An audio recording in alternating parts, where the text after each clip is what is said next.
Au moment où la MONUSCO se retire progressivement du Sud Kivu, les acteurs locaux doivent être capables de prendre la relève afin de pouvoir assurer de nouveau la protection des civils, dit l'abbé Baala, coordonnateur national du PDDRCS.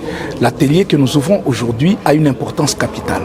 Vous le savez que dans le cadre de la transition MONUSCO, le PDDRCS doit jouer un rôle important parce qu'il va hériter de toutes les capacités qui étaient là, l'expertise, mais également les compétences qui étaient mises en route pour la question de la protection d'abord des civils, parce que nous sommes un programme de pacification. Le DDR MONUSCO s'occupait également de ce qu'on appelle le DDRR, c'est-à-dire le rapatriement, réintégration des groupes armés étrangers.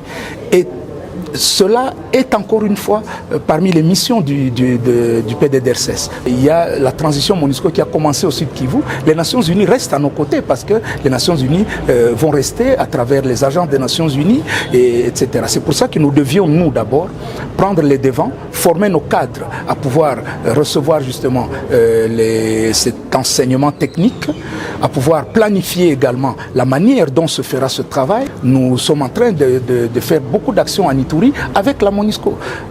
Beaucoup d'actions qui sont menées dans la province du Sud Kivu avec la MONUSCO. Et ayant une vocation nationale, nous savons que nous serons accompagnés par les Nations Unies dans toutes ces actions qui seront menées dans les autres provinces. En tout cas, pour ceux du Sud Kivu qui sont concernés aujourd'hui, parce que c'est eux qui doivent d'abord prendre leurs responsabilités, je suis certain qu'ils vont suivre cette formation avec détermination, parce que ceux qui vont participer, nous avons fait participer d'autres cadres de la coordination nationale.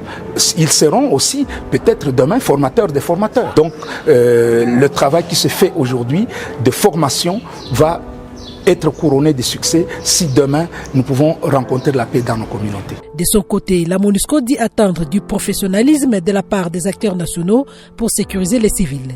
Le général Beret Moudi, chef de la composante police de la MONUSCO.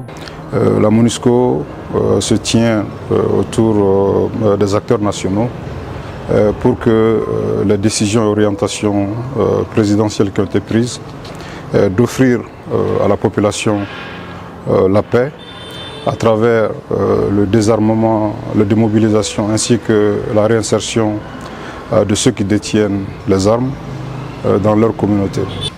Donc le présent atelier vise à mettre un peu en perspective cet aspect des engagements de notre collaboration avec la partie nationale. Donc, il s'agit pour nous de nous assurer tout d'abord que la province qui est la province pilote du nouveau mouvement de désengagement qui est le Sud Kivu, les acteurs du DDR aient une pleine connaissance de l'ensemble des technicalités que implique leur travail.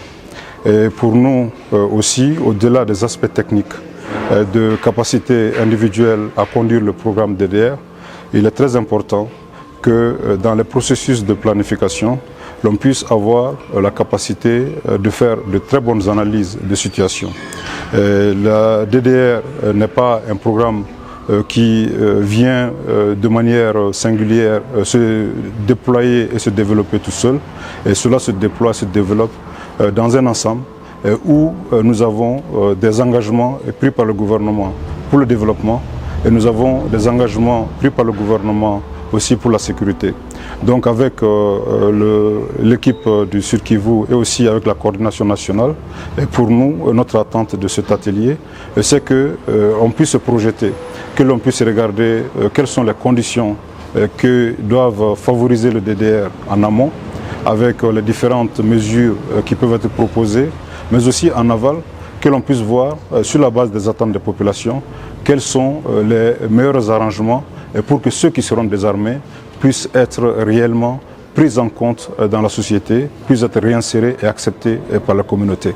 Après le Sud Kivu, cette série d'ateliers va se poursuivre au Nord Kivu et à Ituri.